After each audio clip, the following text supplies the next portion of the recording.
And when they cut Leonard Floyd yesterday, I think a lot of people thought, oh, the next move is signing Joey Bosa. I certainly thought it. I mean, I was one when I think I was on the podcast when the news came out originally with Joey Bosa, and I was just like, oh, the 49ers. It made sense, right? Because, yeah, he wasn't going to be able to command a lot of money, and, of course, his brother's there, and they're close, and you thought, oh, wow, that would be cool. Now, is it a money thing as far as Joey Bosa is concerned, and, like, the 49ers didn't get up there in that area? Or is it that he's looked at the 49ers the last few days and gone, wait, That's like, yeah, point. it's cool to go play with my brother, but, like, on what, a team that's not very good or in rebuilding phase? Let me go to Buffalo where they still think they're going to win the Super Bowl this year. And they got that guy, a quarterback, that I've tried to tackle before, and he's really hard to get, right? So I would think that maybe a little bit of both there is probably what led Joey Bosa to the Buffalo Bills, and a really damn good signing for them going forward here. And if that's a factor for Joey, you have to wonder what Nick is thinking about everything that's happening. They got to all be, him. right? Yeah, whoever's left. Yeah. I wrote about this yesterday, and, you see from time to time, if you're watching a movie, if you're watching a TV show, there's some tough college class or some workplace where it's cutthroat, and they'll say, take a look to your left, take a look to your right. One of those two will be gone in a year. And that's what happened in San Francisco.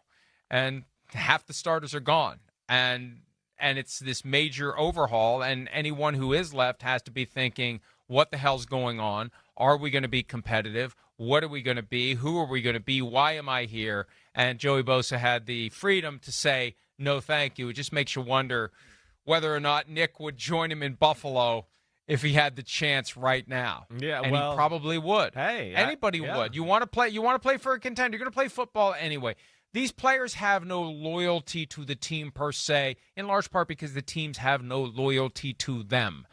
To the teams, the players are interchangeable parts in a machine. So why should the players have any loyalty whatsoever to the team when they can be traded at any time, cut at any time, and they have no control over their contract, but the team does?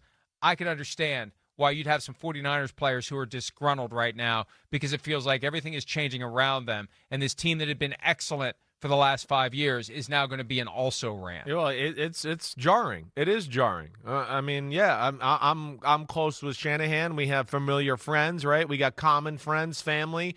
I mean, I'd be lying to you if some of those weren't texts like, damn, the 49ers, holy crap, right? That's going to be different next year. Right? So it's jarring for anybody that's following them as a fan, just somebody that, of course, has friendships there and people I respect. It's crazy. They've been, no question, one of the best rosters in football for about 7 years in a row, where it's been like, okay, they're not number one, but they're number 4 this year. Oh, they're not number 1, but they're number 2 this year. I mean, they've been phenomenal. They've been a beacon of like, hey, if this team can play with the 49ers, they're good, because we know the 49ers are good.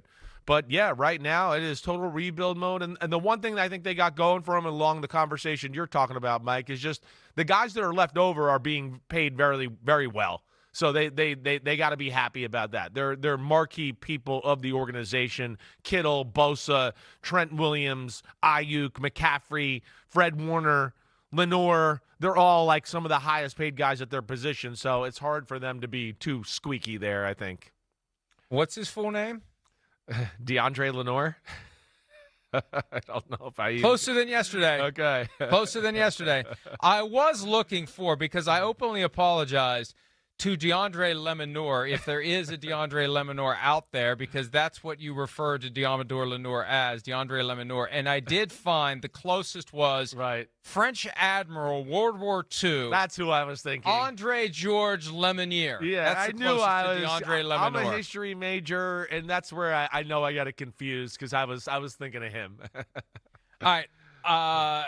It's just a weird time and a weird vibe for the 49ers. The Bills, good signing for as Bills. You said. Yeah. They feel like they're moving in the right direction. They moved on from Von Miller.